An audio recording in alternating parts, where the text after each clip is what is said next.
بسم اللہ الرحمن الرحیم۔ السلام علیکم۔ ایک لڑکی ونڈو کے ساتھ سیٹ پہ بیٹھی ہے، گرمی سے تنگ اور زمانے بھر سے بیزار شکل اس قدر سنجیدہ کہ جیسے کوئی روگ لگا ہو۔ خدا خدا کر کے گاڑی چلنا شروع ہوئی۔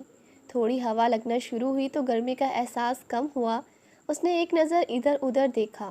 ساتھ والی آنٹی کو تھوڑا سا دھکا دے کر خود آرام سے پھیل کر بیٹھ گئی۔ کھڑکی سے باہر دیکھنا اور اپنی زندگی کے بارے میں سوچنا اس کا پسندیدہ مشغلہ ہے۔ اب وہ اس مشغلے میں مصروف ہے۔ اچانک اس لڑکی کے سر پہ کوئی سخت چیز لگی۔ اس نے چونک کر دیکھا، آگے والی سیٹ پر 26-27 سالہ لڑکے نے اپنا بازو اتنا لمبا کر کے انگڑائی لی تھی کہ اس کے ہاتھ میں پکڑا موبائل اس کے سر پر آ کر لگا تھا۔ لڑکی نے ناگواری سے اس کی طرف ایک نظر دیکھا اور دوبارہ باہر کی جانب دیکھنے لگی۔ محض 5-7 منٹ کے بعد موبائل اس کے چہرے کے سامنے لہرایا گیا اور اسکرین پہ کوئی تصویر سا گمان ہوا، اور تصویر دیکھ کر لڑکی سیدھی ہو کر بیٹھ گئی۔ اب پلٹ کر اگلی سیٹ کی جانب دیکھا، مگر لڑکا خود پیچھے مڑ کر نہیں دیکھ رہا تھا، صرف موبائل والا ہاتھ پیچھے کیا ہوا تھا، وہ بھی اس انداز میں کہ کسی کو شک نہ ہو۔ لڑکی ایک دم حیران سی ہو گئی، اس قدر اونچی حرکت۔ اب وہ پریشان کے عالم میں مسلسل آگے کی طرف آنکھیں سکوڑ کر دیکھ رہی تھی۔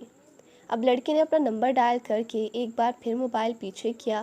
یہ کیا ہو رہا تھا؟ لڑکی نے ارد گرد دیکھا، کوئی بھی متوجہ نہیں تھا۔ اس نے دھیرے سے ہاتھ بڑھا کر موبائل کو چٹکی سے پکڑا اور کھلی کھڑکی سے باہر اچھال دیا، اور انتہائی بے نیازی سے سیٹ سے سر ٹکا کر آنکھیں موند لی۔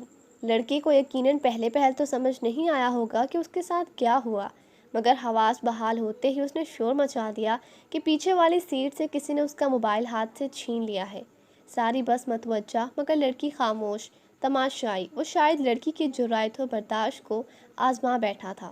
وہ واویلا کرے کہ اس آپی کا کام ہے یہ، اس کو اس پر شک ہے، مگر بس کے لوگ حیران کہ آپی کو تو سوتے سے جگایا گیا، اس کو کیا خبر؟ اور ایک انکل کہنے لگے کہ آپی کے ہاتھ میں اپنا 60-70 ہزار کا موبائل ہے، وہ کیوں تمہارا لے گی؟